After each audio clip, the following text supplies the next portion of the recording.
പിന്നെ എന്നേക്കാൾ ഒരുപാട് പ്രായമുള്ള എക്സ്പീരിയൻസ് ഉള്ള കുറെ ആളുകൾ എഴുന്നേറ്റ് നിന്ന് കൈയ്യടിച്ച് വെച്ചിട്ടുണ്ട്.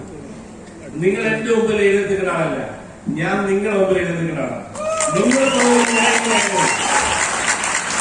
നിങ്ങളെ കൊണ്ടുകൊണ്ടാണ് ഞാൻ ഇങ്ങനെ ആയത്. അതുകൊണ്ട് തന്നെ എല്ലാവരും ഞാൻ കൃത്യമായ നന്ദി ആദ്യമേ രേഖപ്പെടുത്തുന്നത്. ഇതൊന്നുമില്ല എന്റെ ഈ വെള്ളി ഗുരു സീറോമാണ്. അതുകൊണ്ട് തന്നെ നിങ്ങൾ എന്റെ മുമ്പിൽ എഴുന്നേൽക്കുന്ന കാര്യമില്ല. പക്ഷെ നിങ്ങൾ എഴുന്നേൽക്കുന്ന എനിക്ക് സന്തോഷമുണ്ട്. കാരണം വീട്ടമ്മമാർ പറയുന്നു കല്ല് ചൂടായാലും ദോശ നന്നാവും. കുറെ സമയം ഇങ്ങനെ വെറുതെ ഇരിക്കുന്ന എഴുതുന്നു കഴിഞ്ഞാൽ ഒരു എനർജി ഉണ്ടാവും. അപ്പൊ ഒന്ന് കല്ല് ചൂടാകാൻ വേണ്ടിയാണ് നിങ്ങൾ എഴുതുന്നത് എന്ന് ഞാനങ്ങ് വിശ്വസിക്കാം. അപ്പോ ആ എഴുതുന്നത് നല്ലതാണ്. അതുകൊണ്ട് കൈ കുഴപ്പമില്ല. ഇനി ആദ്യമായി വരുന്നതിൽ ആരോഗ്യമുണ്ടോ? ആദ്യമായി ട്രെയിനിങ് കേൾക്കാൻ വരുന്നതാണ് മിസ്റ്റർ എന്റെ തന്നെ പലപ്പോഴും നിർബന്ധം കൊണ്ടായിരിക്കും. പിന്നെ കുറെ കാലം നിർബന്ധത്തിനിടയിൽ ഈ ഒഴിവാക്കാൻ പറ്റുന്നതുകൊണ്ട് ഇന്ന് ആദ്യമായി ട്രെയിനിങ് വന്ന ആളുകളുണ്ടോ? അവർക്ക് ഈ കയ്യടി അത് എന്തിനും മറ്റൊരു പൈസയിലേക്ക് ന്യായത്തിന് കൈയടിക്കുന്നത്. കോട്ടിലെ കുറച്ച് ആൾക്കാരെ കമ്പനിയുടെ ആൾക്കാരെ ഒന്ന് സംസാരിക്കും ന്യായത്തിന് കൈയടിക്കുന്നത്. എന്റെ അതൊന്നും കിട്ടില്ല എന്ന് തോന്നുന്നൊക്കെ ഉണ്ടാവും. പക്ഷേ ഈ ബിസിനസ്സിൽ സക്സസ് ആവുന്നുണ്ടെങ്കിൽ നല്ല എനർജി വേണം. അതുകൊണ്ട് ഇടയ്ക്കിടയ്ക്കൊന്ന് കൈയടിക്കുകയാണെങ്കിൽ ഞാൻ ഈ പറയുന്ന കണ്ടന്റ് നിങ്ങൾക്ക് അങ്ങോട്ട് കയറുമെന്ന് വിശ്വസിക്കുക.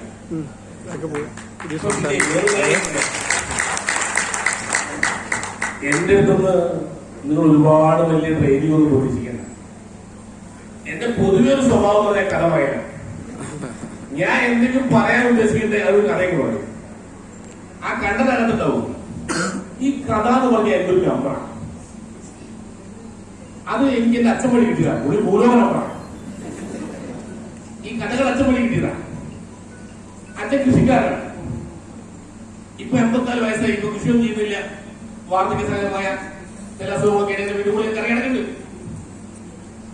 എന്റെ നന്നായി ചെറിയ പ്രായം മുതൽ വീട്ടിലെ എപ്പോൾ നോക്കിയാലും ഒരു 6 കാടകൾ 6 മൂലികൾ നോക്കി നിങ്ങൾ നേരിടുന്നത് വേണ്ടിയില്ല.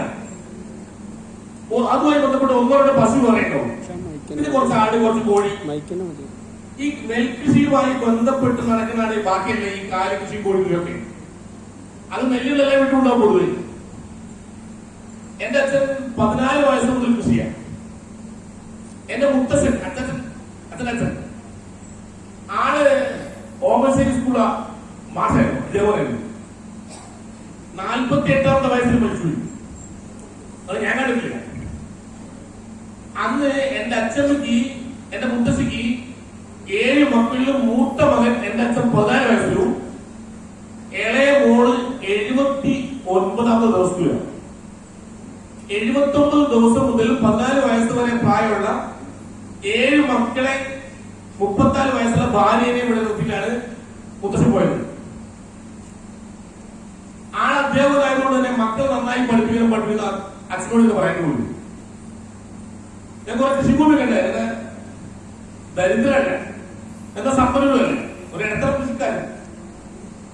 അതുകൊണ്ട് ബാക്കിയുള്ളവരെ നന്നായി പഠിപ്പിക്കാൻ വേണ്ടി എന്റെ അച്ഛൻ 9ാം ക്ലാസ്സിൽ പഠനം നിർത്തി. അച്ഛന്റെ കൊച്ചവും പഠനം നിർത്തി. എന്നിട്ട് ഞങ്ങൾക്ക് കാര്യസ്ഥനുണ്ട്. ആ കാര്യസ്ഥന്റെ കൂടെ കാര്യങ്ങളൊക്കെ ചെയ്തു തുടങ്ങി. അച്ഛനും ചേർന്നിട്ടാണ് കുടുംബക്കാരായിട്ടുണ്ട്. അച്ഛന് തൊട്ട് കഴിയാൻ 2ാമത്തെ കഴിയുന്ന ഏരിയക്കാരായി. വേറെ ആൾ ഗൾഫിൽ നാട്ടില് വലിയ ഷോപ്പിംഗ് കോംപ്ലക്സ് പോയിട്ടുണ്ട്. 2 ലക്ഷം വാടക വാങ്ങിയിട്ടുണ്ട്. വേറെ ആള് റെയിൽവേയിൽ എഞ്ചിനീയറായി. പെങ്ങന്മാരൊക്കെ നല്ല കെട്ടിച്ചു. അങ്ങനെ മോശമില്ലാത്ത അവസ്ഥയിലാണ് ജീവിക്കുന്നത് ചുറ്റും. അപ്പോ 14 വയസ്സിൽ കൃഷി തുടങ്ങിയോണ്ട് എന്റെ അച്ഛന് ഈ പശുവിനും ആടിനും ഈ കാര്യങ്ങൾക്ക് എന്തെങ്കിലും ഒരു അസുഖം വന്നാൽ പെട്ടെന്ന് കണ്ടെത്താൻ വരുന്നുണ്ട്.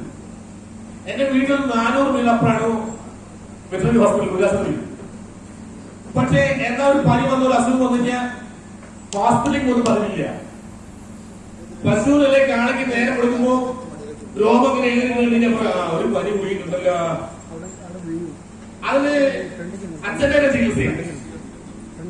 അച്ഛൻ അപ്പൊ തന്നെ പോയിട്ട് കുരുമുളകിന്റെ വള്ളി, ആടലോടോ എന്തെങ്കിലും കുറച്ച് വേര് സാധനങ്ങൾ പറിച്ചു വന്നിട്ട് ഒരു വലിയ തലത്തിൽ വെച്ച് അങ്ങോട്ട് അഭിയും.